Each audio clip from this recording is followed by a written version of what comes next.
That's Brooke. That's Matthew over there. He's going to be in the bubble later on. I'm Randy, and this is the Randy Karraker Show featuring Brooke Grimsley, and Sports Hub STL is presented by DraftKings. You know what about DraftKings? The crown is yours. Ooh. How you doing? That was a good one. I'm doing great. Good. Better than Shannon Sharp. Oh, Randy, I said no Whoa. Shannon Sharp Whoa. talk today. Whoa. Shannon Sharp is not Okay. a topic of discussion today. We need to pivot away from that. The Cardinals did pick up a win on the road, so I feel like we should just go ahead and dive into that one. Should I read the text? No, absolutely not. Okay, Don't read the text message. Okay. So I get a text yesterday from one Brooke Grimsley. Whatever you guys do today. You have to blast my name out there too. Yeah. Don't read any of the stories about what's going on with Shannon Sharp right now. I tried to warn you because I didn't want to see it, but I am chronically online. And so, of course, I'm looking at stuff on social media, and all of a sudden this apology video from Shannon Sharp pops up, and I'm like, what? And then, of course, I see the articles about the text messages. Just whatever you do this morning, please don't do it. I know it's hard to avoid, just like Randy had trouble doing to start the show, but don't do it. What am I going to do if somebody says, don't search this? I'm trying to warn you. I'm trying to warn you so that you could be spared from the story. It's wild. It's a wild story. The Cardinals play at 11:15 today, the finale of the 3-game series against the Braves. And oh, by the way, it's the rubber game. The Cardinals have a chance to win a series on the road. Hey, last there we night, go. 10-4. Your Redbirds coming away with a victory. And there was a lot that went into that victory. We talked yesterday about how the Cardinals want to see guys, and they want to give guys opportunity even when the things are not going well. They want to see how people respond to adversity.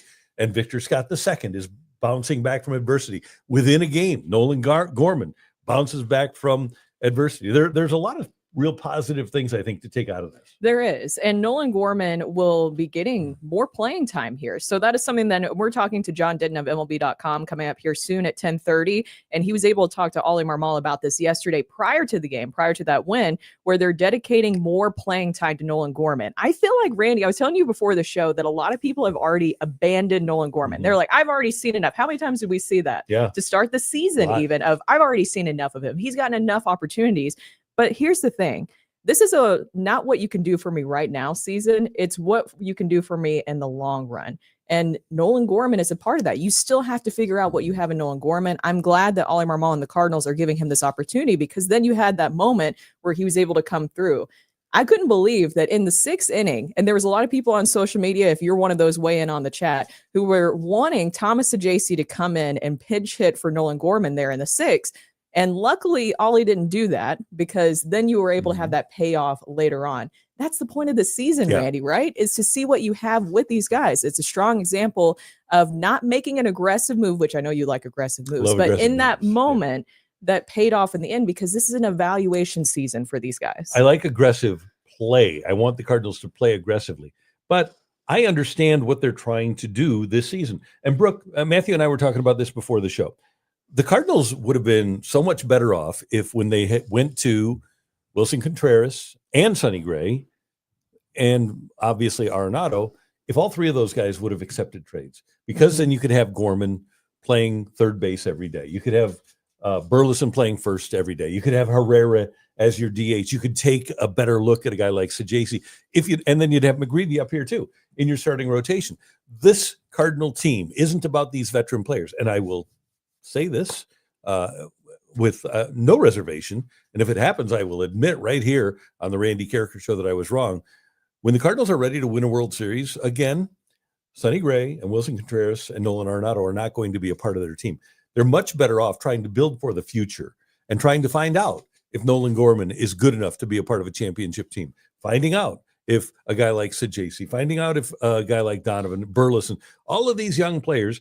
The Cardinals are in evaluation mode, and talking to people on the coaching staff over there, I made this point a couple of weeks ago. It might have been during the first homestand, and I said, let's be honest, just let's be real here. I know you guys on the coaching staff, you guys all want to win, and I know everybody in the clubhouse, they want to win, but the reality of the situation is that this season is not about winning, right? I was given, yeah, right. This season is about looking at players and finding out if Nolan Gorman can give you 550 at-bats against left-handers and right-handers, finding out if Alec Burleson can play a full season. Remember last year after the All-Star break, Burleson did not give you much. Find out what happens with Victor Scott II when he plays a full season of Major League Baseball. Find out if Newt Barr can be healthy. Find out if Brendan Donovan is a guy that can play a position and be a productive player for you. Find out who your catcher is. There are so many things that the Cardinals need to find out, and not getting rid of the veteran players is preventing them from doing that. But the two keys, who are the two keys this year? When we talk about evaluating guys, Jordan Walker and Nolan Gorman. There is, and They're that's at the not top going of to the stop. list. That's not going to stop on April 22nd. It's not going to stop on May 22nd. If they're healthy, it's not going to stop on June 22nd. The Cardinals want to find out what they can do over the course of 6 months. Nolan Gorman is what, 24 years old? Is he 24, 23, something like that? So you do have to Let's figure out. The bulletin apparently official. That's the wrong music. Did you get the age there? Is that what just came in? Yeah. But yeah, Nolan Gorman is still really young. You can't give up on a guy just yet. You have to figure out what you have with him. So Ollie Marmol telling reporters yesterday that they're mapping out parameters for their lineups for the next 4 games, and he has plans of giving Nolan Gorman the lineup each of the next 4 games to give him consistent stretches of games. That's what we want to see. That's the same that we talked about with Matthew Liberatore, right? When we're talking about building up this young core, who's going to be a part of it and who's not, is giving these guys the right opportunity instead of just yanking it away from them just because they were struggling. Just like in that game last night. Yeah, he struck out, what was it, like 2 times prior to the 8th inning, the bases clearing double. And Ollie Marmol could have put Thomas Saggese in to pinch hit, but he didn't. And I'm glad that he didn't, because then you have that huge moment where Nolan Gorman needed that. He needed that bases clearing double. That was a hit that was really needed for him. And you feel good about that because you have to evaluate Gorman. You're also evaluating Thomas Saggese, which if you guys saw those moves yesterday, Mason Wynn reactivated from the IL and they sent down Michael Ciani. But also Brendan Donovan is dealing with a rib issue. Yeah, and I wonder, I would love to find out what the dynamic was when they sent Ciani down, because the skipper loves him some Michael Ciani. We know that. And so I wonder if they had to talk him into it, or if they just finally said, hey, this is what we're doing. Was it the Brendan Donovan injury that maybe pushed that a little bit further? Because then Brendan Donovan, you need him. And they're saying that they don't think that he will have to go on the 10-day IL. He's not in the lineup again today. He's dealing with that rib issue right now. He plays for the Cardinals. It's about 3 weeks injury. Oh, Randy, why would you say that?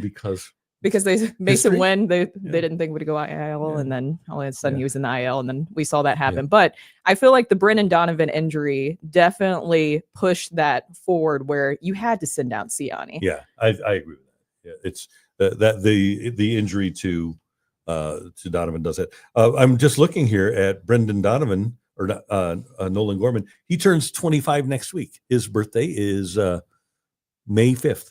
So how about that? Happy almost birthday, Brendan Donovan. No, I'm sorry, May 10th. So it's a couple of weeks away. So. Well, we'll wait a little bit then to tell you happy birthday then. Cards fan 81 says the Nutty Neuters are flying high this morning. Oh, 3-run You're right. homer? The Nutty Neuters of Newt Nation are flying really high this morning. Yeah. I'm still wondering if I need to rebrand the Nutty Neuters. I don't think so. Of Newt Nation. Why?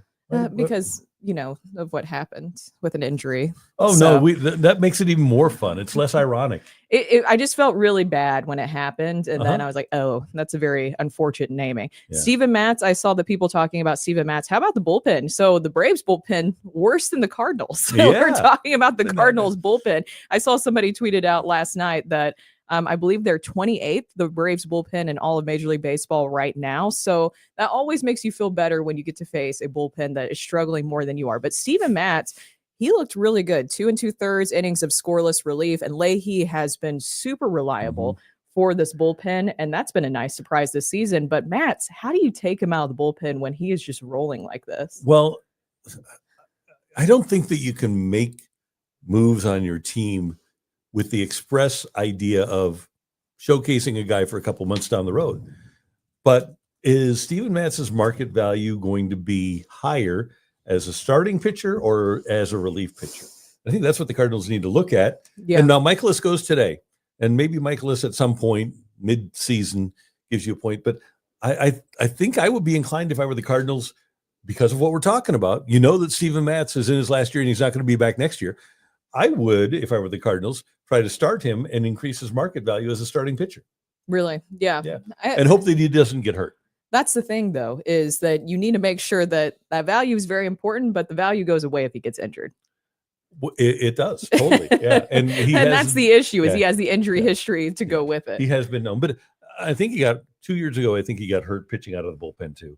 Yeah. So you just have to hope with Steven. Hope, And And Steven, by the way, was on that Mets World Series team in 2015 that lost to the Royals. So he's been through the wars of pitching in pennant races and stuff like that. So I think that there could be some market value there for him. Yeah. Eric Cleveland asked, what happens if Gorman and Walker don't work out? This puts this team even further behind. Where is the power going to come from? We discussed that a little bit yesterday, because if you don't have power, we've talked about how important it is for Gorman to get going, because you can't find a left-handed power bat like that anywhere. And if you can build that in your organization, that's huge. But they also are looking at Walker to be that right-handed power bat for this team. If that doesn't come along, will you have to go into free agency and get that?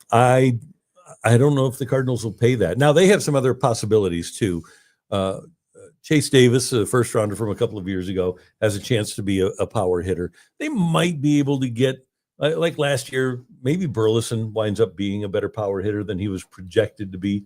And Brooke, I kind of think now, if it's not Jordan Walker, then you have to really cross your fingers that Ivan Herrera is the guy that hit the 3 home runs in a game. That's a good question. So another thing too, with keeping Thomas Saggese here, which I'm 100% glad that they are doing, because he deserves it. If this is an evaluation season, this is a youth movement, Thomas Saggese has done everything right. He deserves an opportunity. But how does Oli Marmol manage all of these guys that he has to give playing time to? Because we were discussing that. If Nolan Gorman is going to be, which it looks like they're doing, have him maybe be the primary DH during this evaluation point, there's a lot of guys who also needed to be the DH. So that squeezes Alec Burleson, even Thomas Saggese, his playing time a little bit too, and Ivan Herrera when he comes back. So if you want to play Saggese 4 times a week, he plays a day at third, day at short, day at second, day at DH. And Arenado takes a day off, Wynn takes a day off, Donovan takes a day off, and whoever Gorman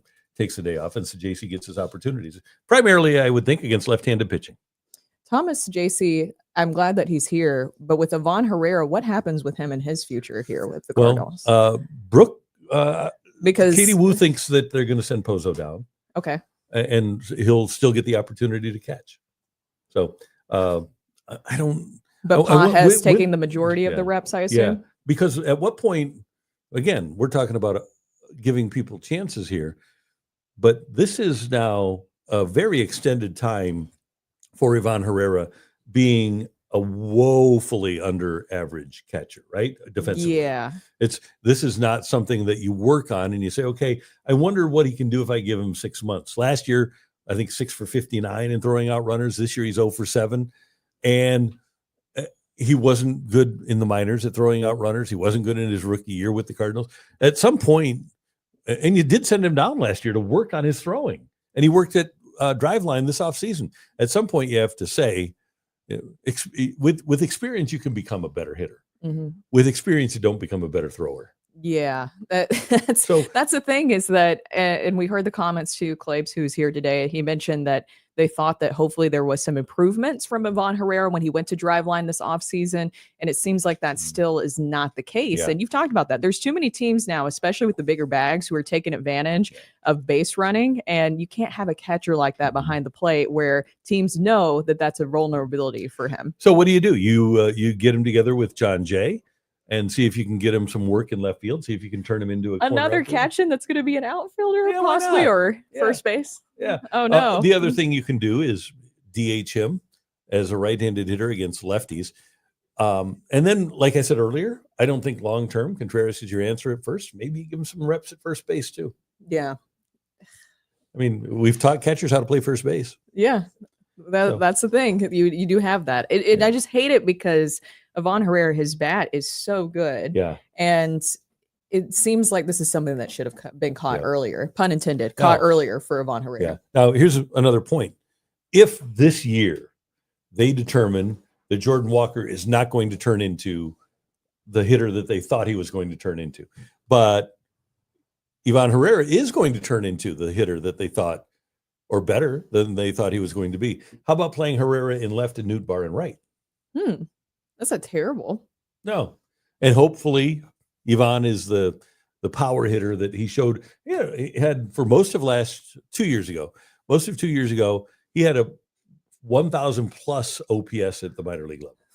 Chad Harrington says, draft a bunch of catchers and convert them to position players, the new Cardinal way. So, no, that's the old Cardinal way. Actually, no, they drafted third baseman. 1 year in the first round and the supplemental round, they drafted Piscotty, Carson Kelly, and Patrick Wisdom, all third basemen. Mm-hmm. And I think all top 40 picks. And Kelly winds up playing catcher, and Piscotty winds up playing right field. And then Patrick Wisdom winds up being a utility guy, a third and first baseman. So, but have you seen what Carson Kelly is doing with the Cubs? No. Oh, man. He's got like half a dozen home runs, hitting the daylights out of the ball. Wow. He's like well, why did we trade him for Paul Goldschmidt? Have you seen how Paul Goldschmidt's doing, by the way? Yeah, he's doing pretty well as well with the Yankees. Now he does have the new bats. So maybe that has something to do with it. And then he's got Aaron Judge. He does have Aaron Judge there, so that helps. Pimp Daddy Mac 2 asks, he could play in the outfield, but he can't throw.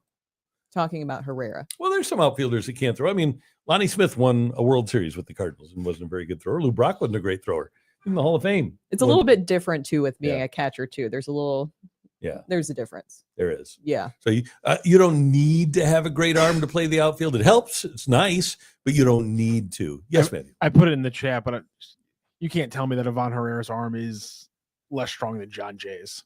Yeah, there you go. And I love John Jay, but Gagne. The man certainly did not have a center fielder's arm, and I mean, he had a solid arm for a left fielder, but that's about it. Yeah. You tell me Ivan Herrera doesn't have that? Yeah. Come on. No. Samuel Howe says, Tommy Pham has an arm, though. You're right, and you don't run on Tommy Pham. You do not. And you also don't screw him over in fantasy football either. No. Lessons. Those are Tommy Pham lessons. Yeah. Or get in an argument with him outside of a strip club. Unless you have a knife. Fair enough. That guy is tough as nails. I mean, he has survived a lot. I've been multiple times in his lifetime. His stepdad did that. Yeah. So Tommy Pham is tough. You don't run on that guy. Umama says Baker has been excelling in the pinch hit role off the bench. A good bat off the bench with power is an important role. Because I saw some people wondering what Baker's role will be with this team in the future. I think he's a really nice mascot. But I don't think. Did you just call him a mascot? Kinda, yeah. Hey, they gotta this man has worked so hard to finally get the majors, and you're calling him a mascot? So last year they worked really hard to bring Matt Carpenter back, TCU guy. Yeah. You gotta have a TCU guy on your team. And then we had Max Duggan's in town, right? You got Max Duggan. So you got Max Duggan and Lucan Baker. How many TCU guys do you want in your town? Yeah. I was thinking about too, we talked about this yesterday. They like those guys who are okay with a role where they don't need to play every single day. And Lucan Baker is easily that guy. Right. He doesn't mind being your 26th guy on the roster. No. And it's a perfect guy to complain. Why don't we see more of Lucan Baker? There's a reason for that. There's a reason that you have 28-year-old AAA guys that finally make it to the majors. Carson Kelly, Brooke, 971 OPS. Wow. He is hitting 371. Carson Kelly is 540 on base, 971 slug, 1.511 OPS. He's got 6 homers, and this is Carson Kelly and 18 RBIs. Wow. Former Cardinal catching prospect. And now he's coming into his own as a catcher, too. Coming into his own as a catcher. He's 30. You know, he was always a Cub fan. He grew up a Cub fan. So he's like living the dream. Really? Yeah. Well, I'm glad that worked out. He never told us he was a Cub fan when he was here as a Cardinal. That's probably a safe thing to do, to be fair, though. Yeah. You hide that. Yeah. I think that's the one fandom, if you happen to be a part of the Cardinals, that you hide until you leave. So, yeah, he's having a pretty good year. So congratulations to him. Hold on here. Let me. Bio says Gorman or Bayo. Scott. It says Gorman was my hero of the game. Without that huge double for 3 RBIs, the rally probably doesn't happen. Yeah, who was your hero of the game? For me, I liked Gorman. I agree with you that Gorman is up there. I think Steven Matz needs to be up there too. Yes, I agree and taking with that bullpen role. That's exactly what I was going to say. Palante had run into trouble. You needed innings because you didn't have Phil Matone anymore. And yesterday. It's Randy. And so great job by Matz and a great job by Leahy. I kind of think Leahy has worked his way into if Matone's not available. Stop it. Matone. Quit it. If Phil's not available, there used to be a musician named Phil Ramone, who I think might have been a drummer for Billy Joel. But anyway, if Phil Maton is not available for you, I like Leahy as your 8th inning guy. And right now, and I still have not given up on Ryan Fernandez. I might be a little bit too patient here. But right now, today, Ryan Fernandez is my 7-up pitcher. You use him when you're 7 up or 7 down. Oh, he's that guy for you. Yeah. Which, well. Is he turning into coleslaw too? Oh, man. So we used to have a coworker that had a minor league teammate whose nickname was Coleslaw. Why? Because nobody really likes coleslaw. I like coleslaw personally. I like some coleslaw, not all. Are you a creamy or vinegar coleslaw person? Totally creamy. Yeah. Sometimes, if it's executed well. Yeah. I like the vinegary kind. Yeah. I don't hate it, but nobody loves coleslaw. I think it's a nice side dish, especially for a summer day. Samuel Howell, Wills Contreras for that bat flip was my hero. Yeah, I had that on my list of who was your hero of the game. I said VS2 because he's playing well in front of his home crowd. And then I put the bat flip in there for Wills Contreras too. Nobody can do a bat flip like Wills Contreras in the league currently. Don't you love his enthusiasm? And I talked at the beginning of the show about if the Cardinals could have traded, if he would have agreed to a trade. But he does bring a presence that doesn't exist elsewhere on this team. And I think it's a thing that you need to have. And hopefully that he'll imbue some of the young players with that sort of attitude and demeanor. He's super nice. And I think that he's a great leader and a great guy to have in that clubhouse. And the way that he's also handled that whole situation of being jerked around by the Cardinals, I think that he deserves a lot of credit for handling that well. I agree with you. And the other thing is, how many veteran players play with that level of joy? You know, he's willing to cheerlead. He's willing to be happy about playing. I really think he's a cool guy to have. Let's turn to says, who ends today's inning? Who eats today's inning? Who eats today's innings? If Michaelis gets in trouble early, or does he just wear it for 5 innings no matter what? Yeah, I think he probably does. You just have to let him wear it. Yeah. You can't. We've talked about this bullpen usage and the bullpen struggles. You can't overuse this bullpen in April already.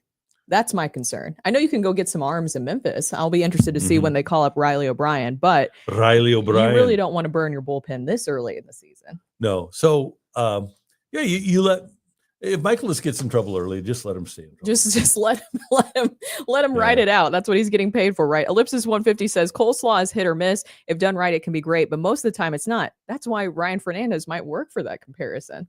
When he's on, well, it was more last season, then it was great. He was creamy coleslaw to you. Oh, yeah. But so we're just talking about personally. We aren't talking about professionally. Yeah. So this teammate was personally nobody. They didn't really like him. But coleslaw. I like coleslaw a lot.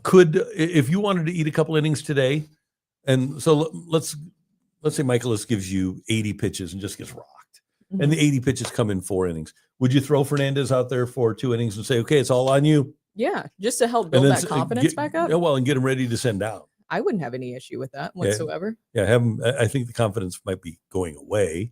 But at least where it's a situation where there's not as much pressure. It's clear that he can't handle a high leverage situation at this point. Right. And Matz and Leahy have really just established themselves as your best relievers outside of Ryan Helsley. Yeah. So, I don't think that's a bad way to go. Matthew, were you going to make a comment there? I'm sorry. He says we're all good. Okay. So today, the lineup looks like this. Hold on, I just had it here.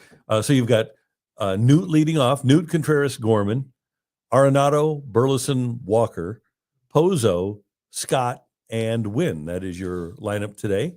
Going against the Atlanta Braves, who will pitch Bryce Elder. So what a pitching matchup. Michaelis 0-2 with a 7.64. Elder 0-1 with a 7.20. Oh, yeah. That's quite a difference. Huh? So, I actually made a bet, part of a parlay, that the first inning would go over a run and a half. Safe? I think that's pretty safe. I saw somebody mention earlier that the Braves bullpen has a guy named Blewett in there, so that and you Bummer. knew. Like Blewett started last night. Yeah, So and Bummer. Blewett and Bummer back-to-back pitchers for them last night. Those are names where it's like, oh, maybe. Yeah. I think Blewett has to be a relief pitcher, doesn't he? Yes. Like hopefully a closer Yeah. for a bad team. There's a kicker in the NFL named Blewett too, Chris Blewett. Oh man. He kicked for the Commanders. Yeah, but Blewett, what a way to start, Blewett and Bummer. Brendan Donovan also, I'm seeing some of the reports come in now. He had to have his rib pop back into place yesterday morning, and he's out taking ground balls right now before the game, and he could possibly pinch hit today, according to Ollie Marmol. Is Contreras the worst two-hitter in baseball? Cronky hater, thank you very much for participating. He's a pretty good hitter. I don't think so. And I look at his career numbers. I'm not going to judge him based upon this start. He's an 800 OPS guy. I have no problem with Wilson Contreras being my number 2 hitter. No, I don't either. Damian Fowler, I wanted to get back to this question too, because I thought it was an interesting one. Where did it go? I just lost it a second ago. But I think that he was asking about is the only reasons Thomas Saggese here because of Brendan Donovan. Is anybody else concerned that they were going to send Saggese down if Donnie wasn't hurt? So what happens when Donovan returns here? They're not going to send. Well, what is the corresponding move then? The thing is now you can play Newt in center if you need to. If something happens to Scott or you want to give Scott a day off, you've got Burleson to play in the outfield. You've got Donovan to play in the outfield. So you've got options out there. And the other thing that this does, and one of the reasons I think this might be a management decision, is because the manager had a tendency to, and we've talked about the improvement of Jordan Walker as an outfielder. I think management wants to see Walker get those reps, and he wasn't getting reps every single game in the outfield because they were playing Ciani as a defensive replacement. I'm pretty sure that the Cardinals management would prefer to have Jordan Walker play 9 innings a game. I think so. That was something that was really bothering me. And the only reason I always hate signaling on a player because Michael Ciani, it's nothing against him. It's just that I could not figure out what exactly his role was going to be on this team, especially when you didn't have a true backup shortstop option for Mason Wynn. Yeah. You have Thomas Saggese, who forced his way into the conversation too. It just felt like there was not really a need for Ciani other than for him to be a defensive replacement for Jordan Walker later in the games, which felt unnecessary to me because Jordan Walker hadn't screwed up yet in the outfield. I felt like he's made a lot of improvements this season. You reward him by letting him stay out there for an entire game. And I think one of the other things is that if I'm told that Ciani is the one guy that they have implicit trust in bunting, and then you get to the 10th inning and you've got a runner at second and you don't send him up there to bunt, then aside from that elite defense, what purpose is he truly serving? A clubhouse guy? He's not even he doesn't say much, does he? I don't know. I think he's close with a lot of those guys. Yeah, good guy. Yeah, I think he's close with a lot of those guys. But I don't think he's like his departure isn't going to make a difference in the happiness of the club. No, because it's a business at the end of the day. Business. And if you're there to bunt and you're not bunting, then what's the purpose? Right. Send him up to bunt. Right. Yeah, that seems like that's his only job. Here's one thing about Michael Ciani, though. He does the little things. Michael Ciani can be a player on a winning team. But he's it's interesting because he's only 25 years old. But I feel like he's already been judged by us, by the team, maybe not the manager, but I think a lot of people in the organization, and maybe it's because of the way you got him on waivers from the Reds. Yeah. Maybe that's why he's been judged already, and a lot of the younger players have not.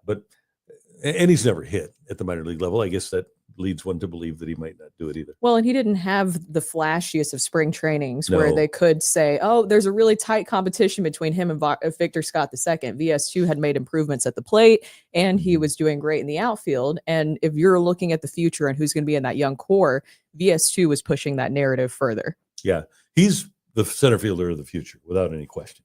And hopefully he's the leadoff hitter of the future, too. I wouldn't be bothered at all if Newt Barr, who I like as a leadoff hitter, the way things are going. But if Newt Barr would wind up being the number 3 hitter on this team, that wouldn't break my heart at all. No, I like him in the leadoff spot, though. I really do. Yeah. Oh, we got John Denton ready to go. We do, but we need you to know about our newsletter here at Sports Hub STL. Make sure you've subscribed to the YouTube page and like the video if you haven't already. Go to sportshubstl.com and sign up for the Hub newsletter. Sent to your inbox twice a week, and anytime St. Louis sports news breaks, you'll be the first to know about St. Louis Sports Hub STL events and merchandise. Get exclusive content and prize opportunities and more. While you're on the site, check out all the St. Louis sports content, including game recaps, programming highlights, sports news and opinion, gambling tips, and more. It's all on the website at sportshubstl.com. All right, John Denton, Cardinals.com, MLB.com, joins us now from Atlanta as he is getting ready to cover the Cardinals at 11:15 this morning. There he is. Good morning, Mr. Denton. How are you? I'm doing great, Randy. Brooke, how are you? Thanks for having me. Yeah, doing great. It's great having you on, John, from Atlanta. Hey, the Cardinals, we're excited this morning because they finally picked up a road win after that terrible road record that we were seeing from them. And it's nice to see that happened last night. Nolan Gorman has been a big topic of discussion this morning. And you talked to Oli Marmol yesterday. They're giving him a more defined role here where he'll get consistent playing time. Yeah. You know, they said before the season they want to give him a long runway. Not be reactive when he has 2 or 3 bad games. Ollie said, you know, he came off the injured list. He didn't play well right away. There's a lot of calls. Hey, get him out of the lineup, that sort of thing. But that's not being true to what you said you're going to do. He needs an extended runway to know what he's going to do. And he has cut the strikeout down rate some. It was 37.5 last year. It's 30% this year. They think with consistent at-bats that he can cut that strikeout rate down. And Oli Marmol said, let's face it, when he makes contact, good things happen. He hits doubles, he hits home runs. He has a better plan in place now. He has confidence with his plan. So they want to give him, you know, this final couple of games against Atlanta. They want to give him the 3 games coming up against Milwaukee, probably into that Cincinnati series. Give him a bunch of at-bats and just see what happens. And, you know, the kid is too talented to give up on. He's a first-round pick. He's got more power in his bat than anybody on this team, so they want to give him this extended runway. So how is Oli Marmol going to split the playing time now between Donovan? When Donovan returns, it looks like he's not going to do an IL stint. Gorman, Burleson, and Saggese. Yeah, it's going to be a moving target from day to day. You know, I think when Donovan gets back, eventually Gorman will be more in the DH role. There'll be days where there's a left-hander on the mound, which will put, maybe Newbar gets a day off, Donovan's in left. That allows Gorman to play second. But it's probably going to be Burleson, you know, right now who will feel the sting of Gorman getting these extra at-bats. Burley is working on a lot of things right now. He had 2 hits last night. He's not driving the ball the way he wants to. You know, if you're going to be a DH and you're going to hit 5th in the lineup, you've got to drive the ball for home runs and doubles. Burleson knows that. I talked to him about the game today. He's one of those guys who kind of obsesses over his at-bats, never stops thinking about hitting. So he's kind of worn it lately. He knows he's got to drive the ball better so far, but I would expect him to kind of feel the pinch of Nolan Gorman getting more at-bats at DH. Hey, John, this is not a great way to run an organization, but Brooke and I talked about it with a guy like Steven Matz. His value, and I think we can all agree he's not going to be a Cardinal in 2026, his value is going to come from being a starter. Any talk about once they get past this 6-man rotation, finding ways to get him more starts to enhance his value? Yeah, that was one of our first questions to Oli this morning, and Oli said, you know, I don't know how to answer it. Like right now, they don't know. You know, usually stuff happens in baseball. You think you have too many starters and somebody goes down and then you use him. Right now, you know, he said he deserves to be a starter. In a perfect world, he'd be a starter. He's pitched well enough to be a starter. It's just that they have those 5 slots full, you know. Maybe at some point, if Miles Michaelis continues to struggle, maybe there's a flip-flop there. But they have absolutely raved about Steven Matz so far. They don't win that game last night without him pitching the 2 2/3 innings. He got out of that big jam. First 2 get on. He gets Olsen to pop up. He gets Albies to pop up. Gets a ground ball. Gets out of it. Steven has been the consummate professional, and I give Steven credit because a lot of times when a guy's going into his free agent year, he doesn't want to be the most team player. He wants to get his, if you know what I mean. Mm-hmm. Steven has been willing to start, come out of the bullpen, bounce around, that sort of thing. It's, you know, give Steven a lot of credit for being an ultimate professional. Now I would wonder if Miles Michaelis, and not trying to force his hand here, but it would have to be his decision if he would want to go to the bullpen. Can you see Miles Michaelis be willing to do that if he continues to struggle in a starter role?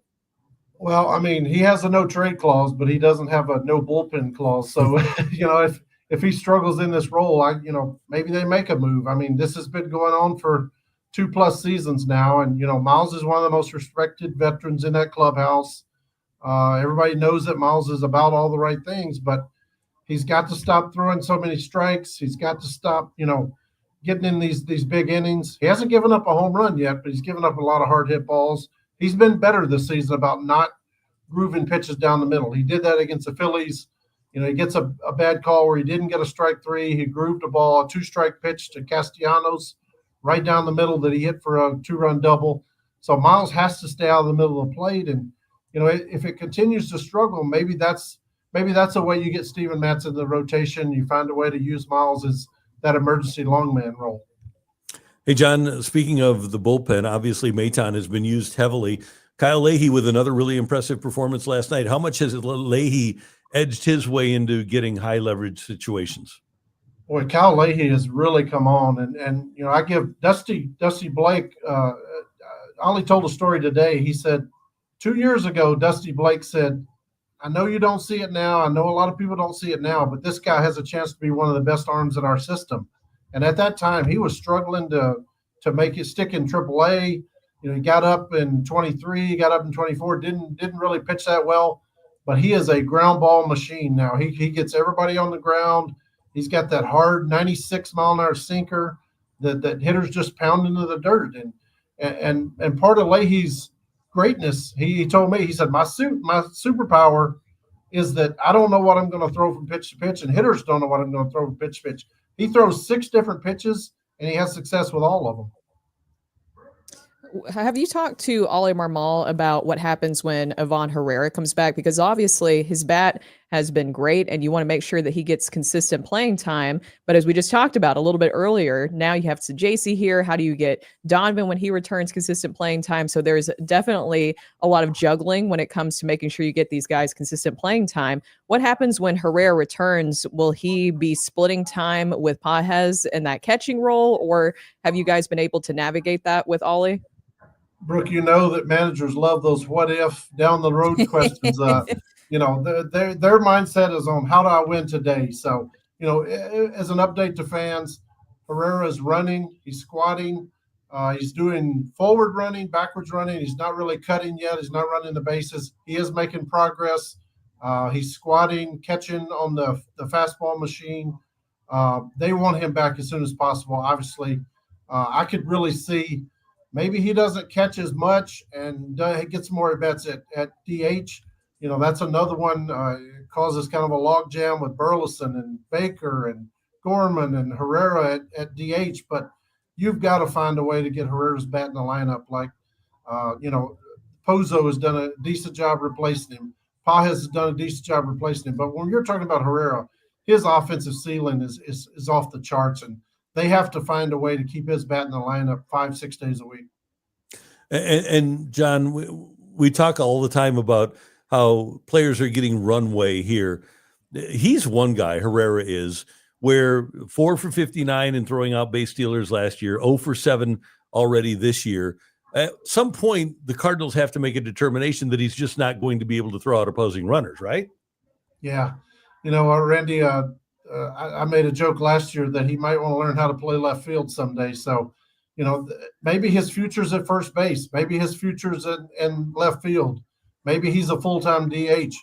But he has the kind of off-the-charts talent with the bat, which we can all see. I mean, first Cardinal catcher in history to hit 3 home runs in a game. Everybody can see it. When a guy can hit like that, you got to find a way to get him in the lineup. Maybe it's not as a catcher. Maybe he needs to learn how to, get a first base glove or something. Maybe that's his eventual role when Wilson Contreras is not here any longer. But you have to find ways to get his bat in the lineup 5-6 days a week. And as a kid growing up, the Cardinals were always looking for a right-handed power hitter. And then they finally got Jack Clark in the mid-'80s. And now, if it's not Jordan, Herrera might be the right-handed power hitter that they need, because that might be the only guy they've got. Yeah. And I've always said that just because Jordan Walker's 6'6", 260 doesn't mean he has to hit 30 home runs. I don't think he's ever going to be a 30 home run guy. I think he could be an 18 home run guy, but Herrera probably has more potential as a power hitter than Jordan Walker does, because Herrera, great bat to ball skills, and when he hits it, it makes sort of a different sort of noise. It's kind of like Nolan Gorman. You know, a lot of these guys, when they hit the ball, it makes a sound, but when Nolan Gorman hits it, it makes a different sound. It's kind of that way with Herrera. When the ball leaves his bat, it sounds like a bomb going off almost. John Denton, you have a story out right now on MLB.com that people can go see, where you have a story up about Quinn Matthews. I know a lot of people are excited to see Quinn Matthews, Michael Greavy. We talk about the future of this organization. Quinn Matthews is a big part of that, hopefully. And you have a story about how he got some guidance from a Cardinals Hall of Famer, Jason Isringhausen. Yeah, you know, Quinn's one of those. He's a Stanford grad. He's admitted he's an overthinker. He was really beating himself up. He got off to a bad start to the season. His mechanics were all jacked up. His shoulder was starting to hurt him. And Jason Isringhausen told him, he said, look, I had 3 arm surgeries. I had 2 hip surgeries. I broke my wrist punching a water cooler. Like, I know the feeling of pitching being hurt. And Izzy is one of those valuable pieces in this organization. You know, he's kind of a roving instructor. Izzy's been in his ear. He's been a pick-me-up guy. He's been a guy who kept Quinn, you know, fighting and pushing, even when he was kind of down, feeling sorry for himself. And, you know, Quinn told me he's going to rejoin the Memphis Redbirds today in Norfolk, Virginia. He's going to start his throwing program again today or tomorrow. He hopes to be back on the mound by the end of this month. Rough start for him, but his mechanics kind of got jacked up. And first 3 starts, he was 0-2 with a 6 ERA. So, you know, he can't wait to get back on the mound. But Izzy and Ryan Ludwig are invaluable pieces of this organization, because what they bring at the minor league level of helping young kids who have that promise but may be struggling. So those 2 guys are invaluable to the Cardinal organization. John, I know a lot of people here, especially Mizzou fans, don't want to hear us talking about Tennessee, but Tennessee has made themselves a pretty big national story. And I was saying this to Randy earlier, more of a caution tale that Mizzou fans of college football in general, should pay attention to, with Nico Iamaleava leaving and the manner in which he's left, and now his brother leaving Arkansas. A lot of NIL stuff behind the scenes. What were your thoughts as a Tennessee fan about the whole Nico situation? You know, at first I told everybody, I was like, you know what? I'm proud of Tennessee. They drew a foot in the sand, drew the line in the sand. They put their foot down and said, hey, we're not giving you more money. But if they're down 10-0 to Alabama in October, I'm going to be saying, dang, we should have signed him, you know. So I reserve rights to change my opinion. But, you know, I heard a story the other day. Every college coach in America is happy with that Tennessee did what they did with Nico, because these college coaches now, they used to get 3 or 4 players maybe a week, or 8 or 10 a season, who would come in and ask for things. These college coaches are getting 5 to 7 players a day coming in saying, hey, my dad just lost his job. Hey, my mom's rent's going up. I need more money. So I think every college coach in America was happy to see that Tennessee put their foot down and said, no, we're not giving you more money. My only thing against it for Tennessee and Heupel is that now all the stories have come out about how difficult Nico was behind the scenes, even possibly sitting out during the playoffs. How did you not go and maybe get a backup plan with where you kind of push that narrative a little bit further, or kind of push the pressure on him? I guess they were worried that it'd push him out, but then he takes it all the way to spring training and this happens. Yeah. You know, every college coach thinks they can fix a guy. Every organization picks up a troubled guy. They always think, oh, he'll be different with us. We can fix him, that sort of thing. So, you know, I mean, hey, Nico, if you want a raise, go on the road and beat Ohio State in the playoffs. Don't throw for 100 yards, you know? So, you know, beat Arkansas. If he'd have beaten Arkansas, if he'd have beaten Ohio State, they would have been writing him checks left and right. But you can't throw for 180 yards a game and expect to get, you know, Carson Beck type money. It's just, that's not how it works. Yeah. Hey, John, I want to circle back before we let you go. And we know the Cardinal game starts in a half hour. So we really appreciate you joining us so close to game time down in Atlanta today. But when you talk to people like for background, how do they talk about Herrera in terms of managing the pitching staff? And the reason I ask this question, Cardinals catcher ERAs this year, certainly small sample size, but Page's 5.17, Pozo 2.57, Herrera 5.79. So how's Ivan in terms of managing the game from behind home plate? Going into the season, they thought he had made a lot of ground in that area. Like, it was a problem when he came up in 23. It was a problem in 24. Pointedly, there were pitchers going to the manager saying, I want Pages to be my catcher. Like, they all know that Pages maybe calls a better game. But if you looked at the framing numbers last year, Herrera was actually the best framer of the three, with Contreras and Pages and Herrera. Herrera was actually had the best framing numbers of the three. He's just got to do more studying before the game. He's got to watch more video. He's got to learn the tendencies of the hitters better. He's come a long way, but he's still obviously not there. Pages is a guy that people gravitate to. They love him. They love his energy. He studies like crazy. He knows the tendencies. Herrera's got to get to that point where he's studying more, in terms of game plan and that sort of thing. But hey, Randy, you know this as well as I do. When you can hit, that's like the ultimate deodorant. It covers up a lot of stink. Yeah, the people will gravitate to the guy who's hitting 3 home runs in a game. That's right. That's right. Hey, great work as always. Thank you so much. We're reading your work at Cardinals.com, MLB.com. John Denton, we'll see you when the Redbirds are back home. Have a great weekend. Sounds great. Thanks, guys. Appreciate it. Thank you. Thank you, John. John Denton, Mr. Pickleball. Mr. Pickleball. Yeah, he definitely knows. When he was talking about that noise off the bat, he knows what it is to a pickleball, because when that little noise it makes off the paddle, that's when you know that you hit the sweet spot. So maybe Gorman would be a great pickleball player. Yeah. Maybe. Or he might swing a miss. So how about that stat? 5.57 catcher's ERA for Herrera, 4.55, like a run a game less for Pages, and then 2.57 for Pozo. I think that's really interesting. And I saw that, Samuel, how you asked, he wants names of which pitchers are demanding a certain catcher. They've always done that. Yeah. They've always done that, especially, remember, even not too long ago with Jack Flaherty and the art of pitching, all those comments and stuff. That was an issue with Willson Contreras. And that was why they were abandoning him so quickly, is because the pitchers were not wanting Willson Contreras as their catcher. And especially with PitchCom now, there have been games where Miles Michaelis is pitching today, wanted to just call his own game. So they put him together with Herrera, and then it didn't work out very well. And it didn't really matter who he was throwing to. But early on in spring training, when we talked to Liberatore said, yeah, Pages is my guy. I don't know that there are demands being made among this staff, though. I think with the pitchers, though, as we all know, they are very meticulous guys, and they have their things that any little thing that could throw them off. And if they feel really comfortable with a certain catcher, that's where we've seen those demands. And you had Yadier Molina in this organization for so long. Do you think that it's almost like he babied the pitchers, because not even baby, but spoiled them? He did, because they didn't have to think. Yeah. They could just stand on the mound. And I think Adam told us one time, Adam Wainwright, that, and this was like in August or September, that he'd shaken off Yadi twice all year. Yeah, it was not something that really happened with Yadi. And one of the things young pitchers were told is, hey, the great thing about being here is that with Yadi behind the plate, you don't have to think. You can just concentrate on your mechanics, on getting the pitch over the plate, your location. Don't worry about anything else, because Yadi will take care of you. And then I think the Cardinals kind of misread that too when they brought in Contreras.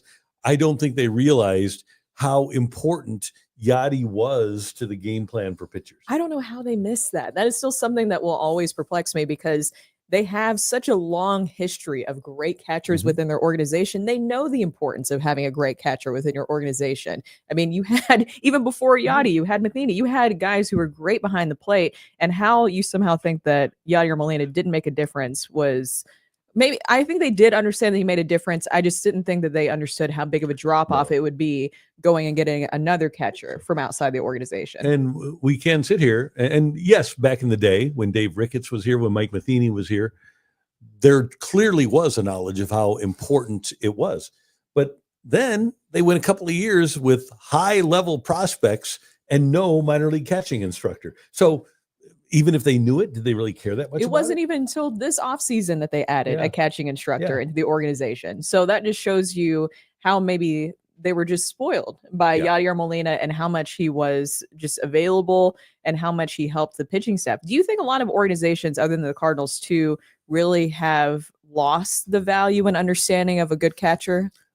I don't think there's any doubt. And you sent me a link the other day From to, AJ. it was AJ Brzezinski. Brzezinski and Eric Kratz, two longtime major league catchers who were talking about the Marlins, right? Using the pitch com from the dugout and talking about how the catcher didn't have to have a feel for the game anymore. And it has been, here's the bad thing. The art of catching has been taken not only away from the catchers, but it's been put in the hands of people who have never been on a mound or behind the plate before. And that's what we've seen with the Marlins organization. But they're not the only ones. They really aren't. Right. They aren't the only ones. I guess you don't understand catching. The art of the catching. art of catching. What? The What art was of that? What was catching. that? The art of catching. I will never forget that whole quote. That And, is and Gould my- was just like, what? That's my What? favorite. That's one of my. That's got to be one of my favorite pieces of audio from the last 10 years. I know. We've I had guess you just so don't many I good guess you just don't clips. understand pitching. What? You want to repeat that? The art of pitching. That was amazing. Yeah. It's up there with philosophical differences. Yeah. Well, and then I you guess know, everything's I a think show. Flaherty had been knocked out after like 2 2/3 or something like Yeah, that. it was. That was a time, wasn't it? Oh, it was great. I disagree with Samuel Howe because as we're talking about this, Samuel Howe says, "I'm so glad that Jack is gone." You and I disagree vehemently on that because that was gold. That was gold. Samuel Jack, Howe also says, put Yachty on our pitch com. That'd be nice. That would be I helpful. wonder if you can do PitchCom from Austin to Atlanta or something. You can like you that. can wire Can that. you imagine doing PitchCom on like an iPad while your basketball team's playing in front of you? That could be a lot of now fun. we're thinking. Yes. The delay might be an issue, but I don't know. Yeah. By the I way, can manage this show from my house on Monday. Yadier Molina can call a game from Puerto Rico. He could. He definitely can. And he's not even that far away currently. He's so just much in better at Texas. catching than I am at this job. You can definitely do that. By the way, Jack Flaherty so far this year, 34 strikeouts in 27 1/3 innings. He's made 5 starts and has an earned run average of 2.63. I think there's some teams in Major League Baseball and a whip of 1.02. But he sent at least 2 woke tweets, so thank God. Oh. Oh, I'll take the pitching part of it. yeah. The pitching part of that is really nice. Yeah. Is real nice. We've got the Grim Report coming up, but you need to know that with baseball season here, you need to step up to the plate with DraftKings Pick 6, which is so much fun. All you need to do is think of DraftKings Pick 6 as your fastball right down the middle. It's the easiest way to play for cash and take a shot at a big win, and you can do it right here in Missouri. You can do it in Texas, California, Georgia, and more states. All you need to do is download the app, the DraftKings Pick 6 app, and then pick 2 or more players, and they'll have a number there. You pick more or less of a statistic, like Miles Michaelis, 6.5 strikeouts today. You go under, don't you? Oh, and Yes. yeah, you kind of do. And then you can pick another game, and you can pick the Dodgers. You can pick a hitter from the Dodgers, like Freddie Freeman, to hit a home run. It's over under 1/2. You go over with that. Cash in your baseball knowledge with DraftKings Pick 6. New players get $50 in Pick 6 credits instantly on just a $5 entry. You need to take advantage of this right now. Nice. Download the DraftKings Pick 6 app. DraftKings is awesome. And you use the promo code STL Sports, and you do, and the crown is yours. Gambling problem? Call 1-800-GAMBLER. Help is available for problem gambling. Call 888-789-7777 or visit ccpg.org in Connecticut. Must be 18 and over. Age and eligibility restrictions vary by jurisdiction. Pick 6 not available everywhere, including New York and Ontario. Void where prohibited. 1 per new customer. Bonus awarded as non-withdrawable Pick 6 credits that expire in 14 days. Limited time offer. See terms at pick6.draftkings.com/promos. It's time for the Grim Report. So you just heard us talk to John Denton about this a little bit. He's a Tennessee fan, if you didn't know, by the way. Tennessee, they're having some issues, obviously, with Nico Iamaleava. And now Arkansas is too, but Arkansas is fighting back. And this is why I'm saying, even if you're not a fan of either one of those teams, Mizzou, definitely pay attention to this, because this is not going to be the first instance of this, of some hard to deal with players when it comes to NIL. So if you saw the story, Nico Iamaleava left Tennessee, went to UCLA. Huge issue, right? Then his brother, Madden Iamaleava, who is at Arkansas. By the way, he actually started out committed to UCLA, then decided to decommit and go to Arkansas, already took some NIL money, and now is going back to UCLA. Hunter Yurachek, the Arkansas athletic director, is now pushing back, putting out a statement saying that Arkansas will be fighting back for that money. And that's the right thing to do in this situation. It'll be interesting to see if Tennessee joins in as well to go after Nico. We don't know what those contracts looked like behind the scenes, but I think this is a really important message to send. And I love NIL. I think it's great that the players are doing this, but this is a situation that we knew was going to happen eventually one day, right? Where you have certain players who are going to really take advantage of the loopholes. And that's what's happening here.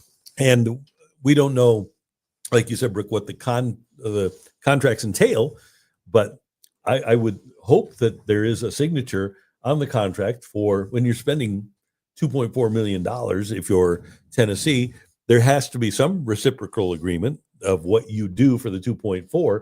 And yeah, if you don't get what you signed up to get, quarterback play, then I would hope and think that the school would be able to get some money back on that. I think that that's something that should be scary for a lot of colleges. And I understand these are young guys at the end of the day, like in their 20s, some of them 19, 18 years old. I'm excited for you to go out and get your bag. But if you hadn't even played for a team, like Madden Iamaleava, hadn't even played for a team and you already collected some NIL money and then you go over to another university, you have to be able to somehow pay that back. So can you imagine if Nico and Madden both have to use their UCLA NIL money to basically pay off Arkansas and Tennessee? Yeah, that would be great. I would love to see that. By the way, along these lines, how much is there a lack of pride at UCLA where the guy commits and then decommits, goes somewhere else?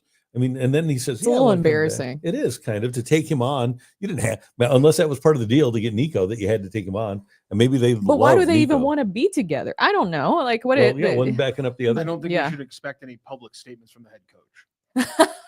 Don't you remember the head coach is the one who had the really awkward Foster, who was a fantastic I felt so bad for him. Back. And I hate that this is now how Deshaun Foster is going to be known, because him and Steven Davis formed a damn good two-headed thunder and lightning combo. Can we show it for a couple of years? No, it hurts my heart. Come on. Then you have 15 minutes. You have 15 minutes. Matthew, come on. We can't do this to the viewers. Oh, no. If you haven't seen it, it's from the initial Big Ten Media Day press conference that Deshaun Foster held. Come on. And he was asked to go up to the podium, and we'll get it here for you in a moment. But he was asked to go up to the podium and just talk about the excitement level that the Bruins had in joining the Big Ten Conference. He's going to be, while he's working on that, I want to answer some questions, because this could be Ben says NCAA screwed up big time with NIL.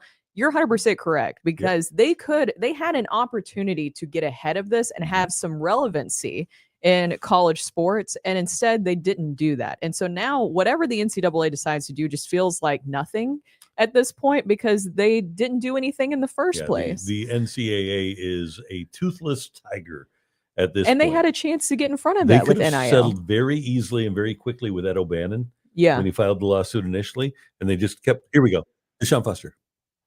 This is the. I gotta pull it. Hold on. Oh, we got. He's got it. Yeah, he has to actually input it. Steps, yeah. There's layers to this, Randy. But you weren't seeing it, so we'll see it. So, where was I going with this? You were saying NCAA. Oh yeah, the NCAA. So they kept appealing. They kept losing and kept appealing until they went to the Supreme Court. And you lose there, you don't have any other appeals, and then everything is over for you. The cat is out of the bag, the horse is out of the barn, the toothpaste is out of the tube. Once you lose there, you lose everything that you have. And there was no way that the NCAA should have appealed as much as they did. Okay, here we go. First Big Ten Media Day for Deshaun Foster as the new head coach of the UCLA Bruins. See if this hurts your heart, or if you laugh a little bit. Sure, you guys don't know too much about UCLA, but our football program, but we're in LA.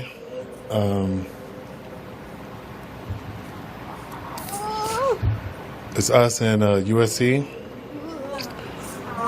just like jump out of your skin. Just say something. Say something? Anything. I'm just basically excited, really. That's it. I played in the NFL. Any questions? Any questions? We're in Los Angeles. I hate it. Is that called cringeworthy? I hate it. Panthers stole a Super Bowl. I mean, the Patriots stole a Super Bowl from me. Like, there's a lot of things you could have said. Yeah. Is that why public speaking is one of the biggest fears for people?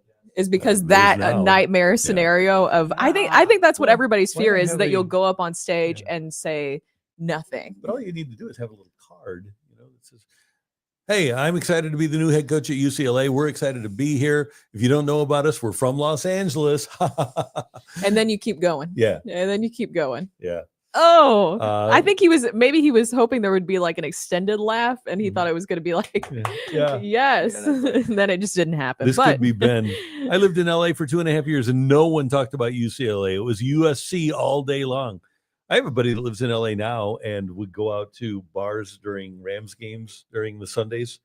And the Rams were never on TVs in bars there. Even when they were playing, it was other games. It was the Bears, it was the Packers, it was the Steelers, it was all the national teams, Cowboys. But you could literally walk into bars in Southern California and the Rams playing at that time would not be on any of the TVs. is that really that surprising though? No, it's not. Because if you watch the games, if you watch the games, there's more fans from the other teams than there are Rams fans there. Right. Which is great. And he spent all that money on a beautiful stadium, all that stuff. Yeah, that was really rough to see for him. I like this from Cole Bassett's left foot, which, by the way, this is a question that should have been asked on that media day. Mr. Foster, what are your thoughts on Wisconsin's cheese curds? Culver's. You ever had the cheese curds at Culver's? Oh yeah, Good. 100%. I remember when the first time that a Culver's opened up in Tennessee, the line was so long because in the South, cheese curds aren't really a thing, and so Mhm. everybody was excited Yeah. to try that out. Deshaun, are you aware of any pizza kitchens around this LA area? Oh God, I hated it. Just makes your skin crawl when you see somebody go through something awkward. Is that it just makes your skin crawl. I You would made rather me watch play. a You horror made us do movie. that.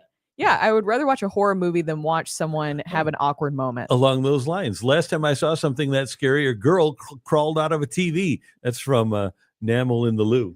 Yeah. So bad. Was that The Ring? That was The Ring, right? Yeah. Where she crawls out of Yeah. the TV. Yep. Cole Bassett's left foot again. Mr. Foster, White Castle or In-N-Out? I think everybody, if you're from LA, and he is from LA, and so is his team, they're In-N-Out all the way. Well, the problem with that, you're never going to win that argument because White Castle's fries aren't good enough to like overtake because In-N-Out's fries suck.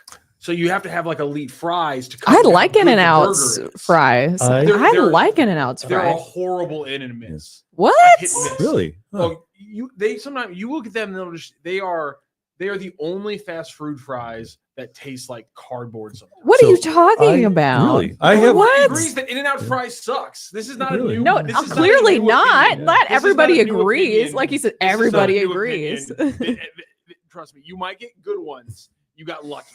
I have limited In-N-Out experience, but I guess it was almost impossible for In-N-Out to live up to what everybody told me it was. You didn't like it. Oh, I no, love I In-N-Out. liked it, but I didn't think that it was this is the best burger I've ever had. I didn't think it was that great.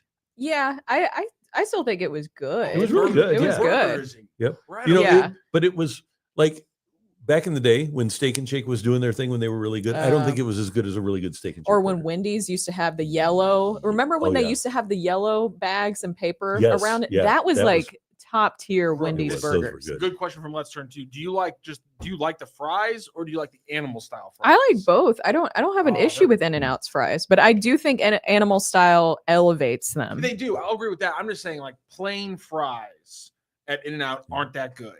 And listen here, I'm not saying the crinkle cuts you get at White Castle are bad, but they're not an elite tier fast food fry. So Okay, you got to that's cut fair. into that burger Yep. of In-N-Out, which everyone loves, which is loved almost universally except for Randy Karraker. So you got to cut into that. And I White still Castle liked it. It burgers- just didn't. I I think people hype it up because we People don't hype it up, have it though. here. Right, And yeah. so then you hear all these huge stories about how it's almost life changing. Yep. And then you go and have this huge expectation. A life-changing burger is a high point.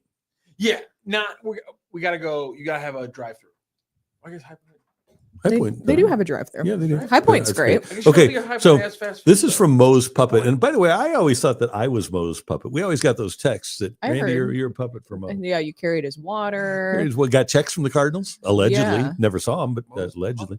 So Moe's Puppet says Culver's, Five Guys, and Shake Shack are all better than In-N-Out. I don't know about Controversial? that. I don't know about disagree with that. Five Guys it's too much sometimes. Too much money? Yes. It's expensive. Mhm. It I is do- so expensive. I do love their idea though that we're gonna give you like an entire bag of fries. Like I do love that. So that kind of helps justify the price. But man, little Five bit. Guys is expensive It every is. time See, you the go. thing- Moe's Puppet. Are we talking about just the overall experience, or are we just talking straight burger? Because if you're gonna look me in the eyes and tell me that In-N-Out is 100% not better on just straight burgers than any of those three, Culver's is I'm pretty disagree. good. They They're have the pretty butter good. burgers, the Oh, butter how burger about, buns. I How about love Danny Culver's. Meyer's Shake Shack, though? Come on. What is it? St. Louis guy? Oh, Shake Shack. Yeah. I think it's good. I'll say this right now. I like an original Steak and Shake burger better still, but Shake Shack is elite. I will admit. It is pretty good. What about I like their Whataburger? fries. Whataburger. Don't we have Whataburger here now somewhere? We I think do. they're talking Yeah. about. I think they're more talking. Yeah, one in Kansas City. Okay. We got to make that drive. Yeah, there's a refuse. bunch in Tennessee, and I do like getting Whataburger whenever I go back and visit. They have they should keep it on their menu. They have a Dr.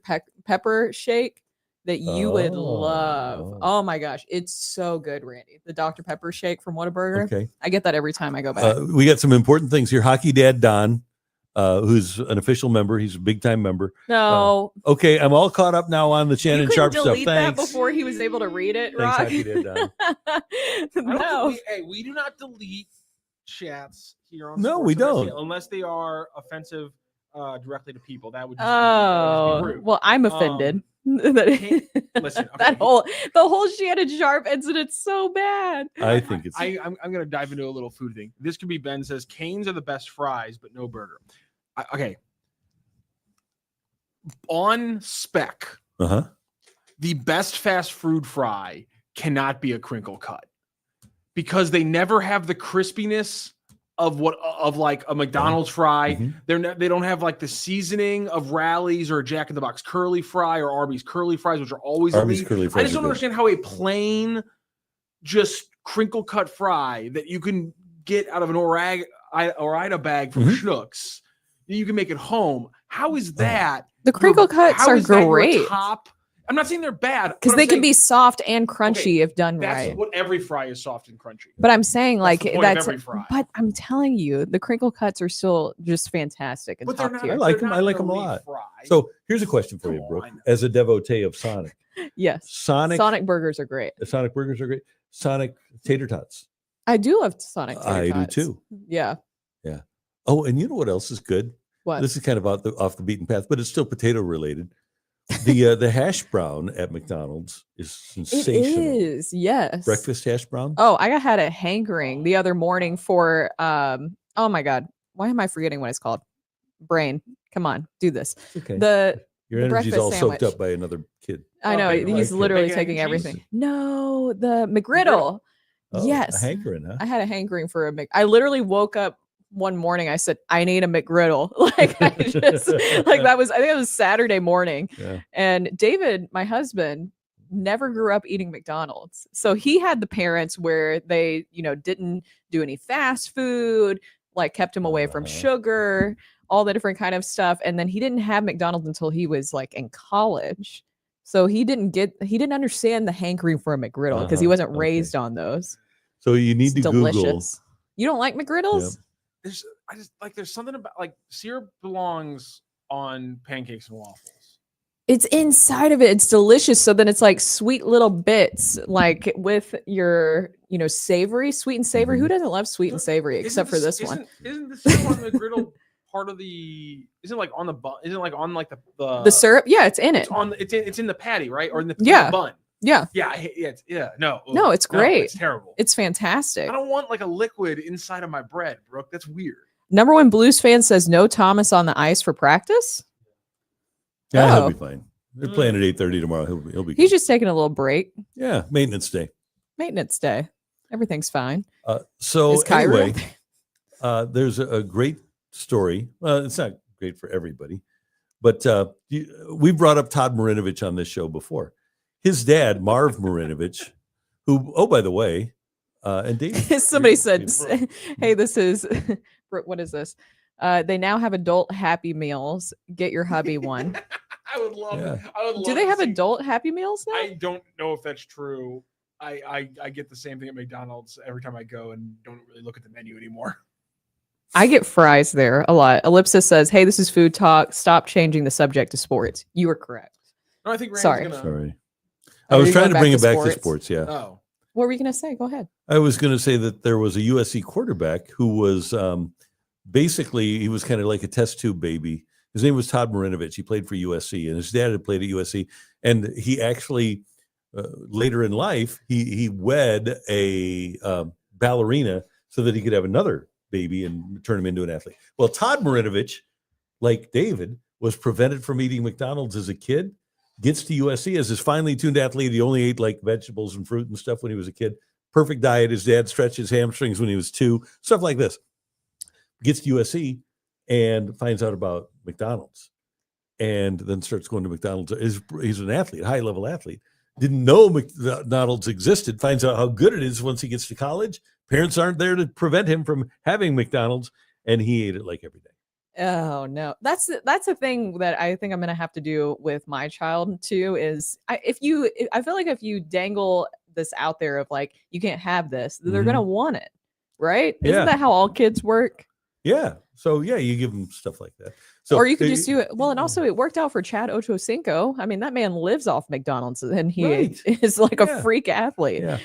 Marv Marinovich never let Todd eat sugar, refined foods, McDonald's burgers, anything that would detract from, as Marv called it, the perfect environment to create his athletic masterpiece. So his son was supposed to be his athletic masterpiece. That's a little much. Yeah. That's a little much. But then, yeah, well, Todd made up for it.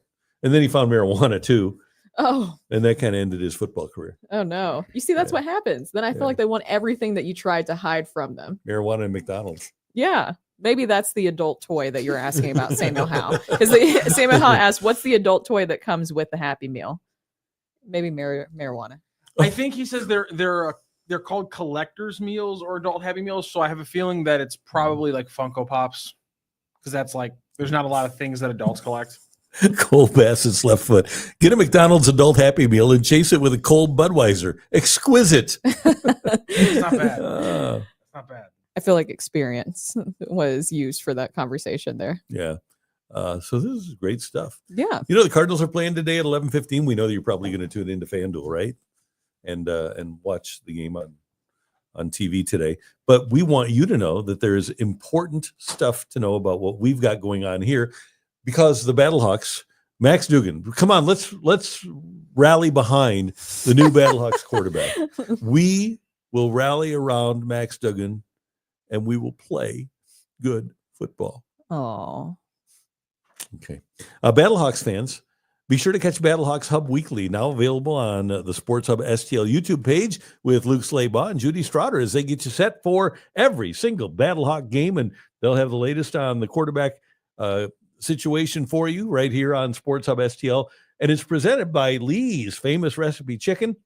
With the new Lee's Famous Recipe Chicken Battlehawks box, you can score up to 30% off Battlehawks tickets, plus get 4 of their famous breast strips and a side of potato wedges for just $8.99 only at Lee's Famous for Chicken. Delicious. And you're not angry about those wedges, right, Rockio? Those don't anger you? I know I like a good potato wedge. In fact, I can never keep up with what it is with like his certain food taste. If it's a fried potato, I'm in. again, my people. This is people think if I criticize something and they lose like all the qualification on the criticism. I did not say that crinkle cut fries are bad fries. My point is that crinkle cuts are the most accessible homemade fry, like frozen fry. And so my point is, why are you going to a restaurant and paying $5 for a basket of crinkle cut fries when there's dozens of other places that for that price will give you a basket of seasoned fries or curly fries, which are already seasoned, or McDonald's level fries of like crispiness and salty that are just better than your regular crinkle cut. That's my point. Why are you paying restaurant quality prices for a home quality thing? You wouldn't usually do that. You're not paying, $17 for a Jack's Pizza when you go out for pizza. You're paying $17 for a hand tossed pie. Okay. That's where you come for strong fry opinions. Yeah. Pimp Daddy Always Mike 2 says the strong fry. Battlehawks signed a quarterback. Who'd they sign? I didn't even catch this. Did they? I didn't. They aren't going to sign Brady Cook until after the weekend, right? Randy, come on. You're saying he's not going to They be a first round signed, pick? Brandon Silvers, who led the Oh. Roughnecks to the playoffs back in 2023. Nice. And he's been playing spring football since the AAF. All right. And the Battlehawks, by the way, and Judy and Luke will break this down this week. They get Hakeem Butler Yeah. back to the That's huge for field. Max. That's Yeah. going to be big for Max. Yeah. So is Max going to be like the UFL's best non-drafted by them quarterback ever? Their long history. Yeah. Yeah. Ever. There you go. Looking forward to it. So there you know about the Battlehawks. Why are you looking at the camera? You think? Well, we got to go because there's a game. Yeah, there is a game. We are Yeah. running off the battery for the first time, and so I have to. I just He has to double periodically check checking it. Okay. Yeah. We really do appreciate you being a part of this show, and we know that you need to go watch the Cardinal game. So you go do that. And for Brooke, did you have fun today? Yes. And Matthew, did you have a good time today, Matthew? Yep. And we appreciate you being a part of the Randy Karraker Show on Sports Hub STL. We will see you tomorrow morning at 10 a.m.